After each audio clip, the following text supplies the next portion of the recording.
इस news channel पर जो भी वक्ता ने कहा वो उसकी अपनी राय है, जिसकी पुष्टि नेशन न्यूज इंडिया नहीं करता। धन्यवाद।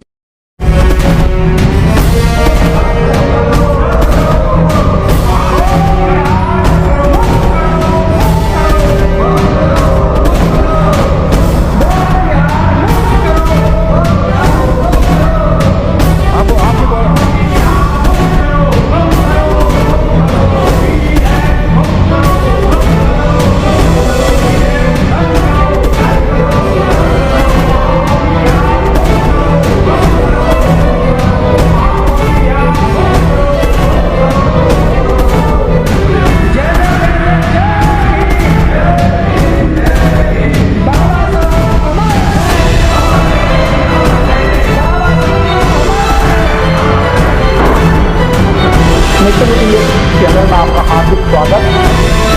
आज हम सिद्धार्थ बोध बिहार आप देख रहे हैं, महिलाओं का तांता लगा पड़ा है और तादाद के अंदर यहाँ महिला हैं जो आंदोलन कर रही हैं।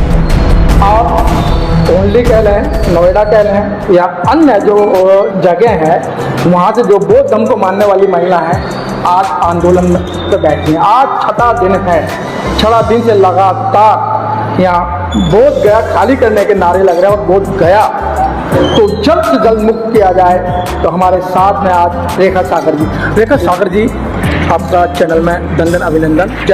जय भीम, नमो बुद्धाय। आपका भी धन्यवाद। आप चैनल के माध्यम से जन जन तक ये अपने समाज को दिखा रहे हैं और इतना अच्छा ये अपना समाचार दे रहे हैं, उसके लिए मैं धन्यवाद करती हूँ। Thank you madam. अच्छा रेखा जी, आप यहाँ क्यों आई हैं और ये क्यों का मतलब आप समझ रहे हैं कि घर में बहुत सारे काम होते हैं तो घर में काम करना चाहिए और यहाँ आप पूरे दिन आती हैं, आप नारे लगाती हैं कि भाई बोध गया खाली करो। क्या है ऐसा बोध गया के अंदर? बोध गया के अंदर जैसे और भी धर्म गुरु हैं और अपने अपने सारे वो बना रखे हैं, जैसे कि मंदिर हैं, मस्जिद हैं, गुरुद्वारा हैं, चर्च हैं, ऐसे ही हमारा बोध गया है और इसी के लिए हम यहाँ धरना प्रदर्शन कर रहे हैं।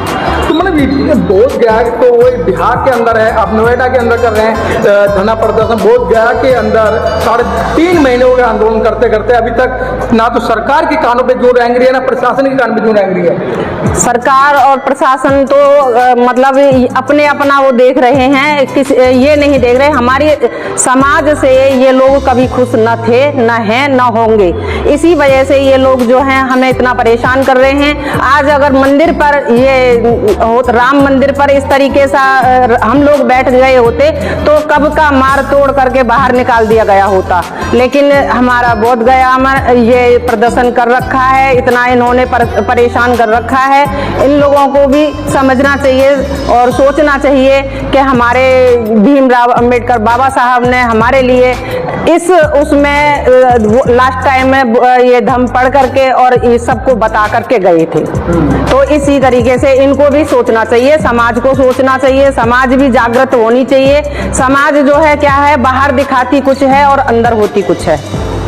रेखा जी, जिस तरीके से आपने मंदिर की बात करी, अयोध्या मंदिर की बात की, वो तो वहाँ एक हिंदुओं की आस्था थी, आस्था को लेकर सुप्रीम कोर्ट ने उन्हें ऑर्डर कर दिया भी आप मंदिर बनाओ। लेकिन यहाँ जो बोध गया में जो हमारा आंदोलन चल रहा है, लेकिन सरकार को यही लगता है कि बौद्धिस्टों की भी कोई आस्था है, बौद्धिस्ट भी चाहते हैं कि भाई हम अपना मंदिर के अंदर। वो इसलिए नहीं चाहते हैं, ये जो है जैसे उनकी मंदिरों में आस्था है, हमारे मतलब उनके भगवान रामचंद्र जी थे और हमारे भगवान बौद्ध में उन्होंने ऐसी हमें शिक्षा दी और डॉक्टर भीमराव अंबेडकर जी हैं, उन्होंने हमें ऐसी शिक्षा दी कि जो साइंस है, आज साइंस से लोग कहां से कहां तक बढ़ रहे हैं, लेकिन इस चीज को ये जो है डर रहे हैं कि अगर हमने इन लोगों को ऊपर तक थोड़ा सा भी अनुमति दे दी तो ये जो है हम लोगों को दबा देंगे और ये आगे निकल जाएंगे। आपने साइंस की बात की है जी, क्या आपको लगता नहीं है कि जब करवा चौथ अगर आप बरती नहीं रहेंगी तो हो सकता है हस्बैंड के साथ 19-20 कोई बात? ऐसा कुछ नहीं होता, कोई अष्टमी को आप बरत नहीं कुछ नहीं होता, कुछ नहीं होता। ये सब वहम फैला रखा है और मैं नाम नहीं लेना चाहती हूँ उन लोगों का, लेकिन उन लोगों ने बहुत वहम फैला रखा है कि अगर हम ऐसा करेंगे तो ऐसा हो जाएगा, ऐसा करेंगे तो ऐसा हो जाएगा, लेकिन कुछ भी नहीं होता है। ये हमारा सिर्फ एक मन है जिसको हम डामाडोल कर लेते हैं या स्थिर कर लेते हैं। मैडम आपने बहुत बड़ी बात कह दी कि मन है से डामाडोल कर लेते हैं। अगर मैडम नवरात्रों में आप बरती नहीं रहोगी तो जो शिरा वाली है या वैष्णो देवी है आपका साथ तो मतलब कुछ इधर उधर की बात होगी तो फिर क्या करोगे? कुछ भी नहीं होता है, ना नवरात्रों में कुछ होता है, ना ये कोई भी जो आडंबर हैं उनमें कुछ भी नहीं होता है। सब चीज हमारे अपने अंदर से ही होती है। अगर हम भूखे रहेंगे तो हमारे अंदर ही होगी वो भी चीज, और इनको नहीं मानना हमारा कुछ काम नहीं है। और मैं तो ये कहना चाहती हूँ कि कोई भी बहन फास्ट, अगर शरीर ठीक है तो खूब फास्ट रखो, सुबह से लेके दोपहर तक फास्ट रखो, शाम को खाना खाओ या शाम को फास्ट रखो, सुबह को खाना खाओ। लेकिन आस्था के नाम पर ये सब ढोंग है। अगर भगवान होता तो ये जो है पूजा करके ही सारे जो बच्चों के बलात्कार हो रहे हैं, छोटे छोटे बच्चों को मंदिरों में ले जाते हैं, इतना अत्याचार हमारे समाज पर कर रहे हैं। अगर भगवान होता तो इन बच्चों को भी देखता। लेकिन मैडम अयोध्या के अंदर तो पत्थरों में जान डाल दी थी। पत्थरों में जान डाल दी, लेकिन जिन्होंने जान डाली थी वो अपने माँ बाप में जान क्यों नहीं डाल पाए? मतलब आप ऐसा आरोप लगा रही है कि मतलब जी बिल्कुल। जो जिस इंसान की जरूरत है वो 30-40 साल का अगर इंसान है और उसकी घर परिवार वालों को जरूरत है, अकस्मात उसकी मृत्यु हो जाती है, तो वो क्यों नहीं उसको जिंदा कर पाते, क्यों नहीं उसमें प्राण प्रतिष्ठा डाल पाते? ये तो सिर्फ इंसानों को मूर्ख बनाने के लिए इस तरीके से ढोंग और आडंबर रचे गए हैं। और हम जैसी जनता को, ये आम जनता को, गरीब लोगों को भ्रमित किया गया है और भ्रमित करके ही आज इस तरीके से इनकी दाल रोटी चल रही है। नहीं तो कोई भी, अगर एक इंसान के एक घर में से समझ आ जाए कि हम लोग पूजा से दूर हट जाएं, मंदिरों में चढ़ावे से दूर हट जाएं और बोध गया में और या हम ये बौद्ध विहारों में जाना चालू कर दें, अपने समाज को एकत्रित करें, तो इनके जो आज इतने पेट पुजारी जो हो रहे हैं उनके सबके आडंबर खत्म होकर के भूखे मरने की स्थिति पैदा हो जाएगी।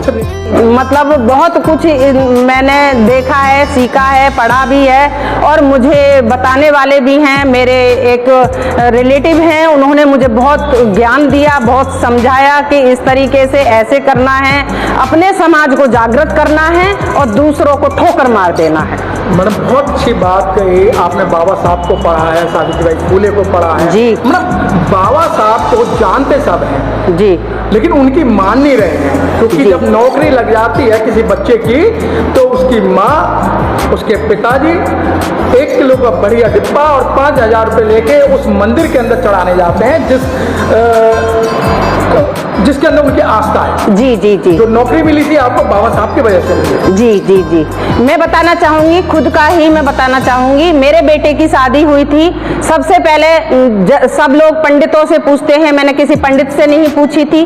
मैंने अपने घर में जब मेरी बहू आई मैंने उसकी भी कभी नहीं पूछी, और मेरे घर में गाड़ी भी आई, मैंने अपना घर भी बनाया, मैंने किसी पंडित से नहीं पूछा, कुछ भी काम मैंने किसी पंडित से पूछ के नहीं किया।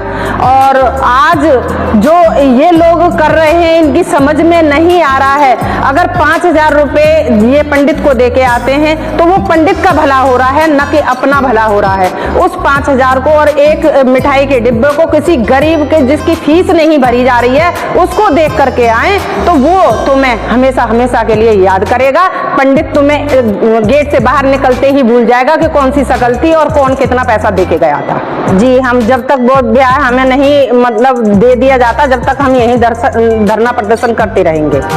आपकी रेखा सागर आपने देखा कि कितना विस्तार से पूरी जानकारी दी, लेकिन बोध बिहार से लेकर बाबा साहब तक, सावित्रीबाई फुले तक पूरा विस्तार से बताया और बताया कि जो ये आडंबर और पाखंडवाद है, यही आपका नुकसान है।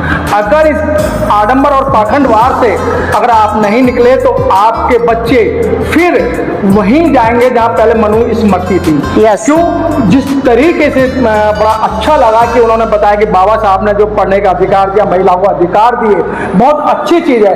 और ये बातें कब समझ में आती हैं? जब आप शिक्षा लोगे। और बाबा साहब ने कहा था, और महापुरुष आज भी कहते हैं, शिक्षा वो शेरनी का दूध है जो पिएगा दहाड़ेगा।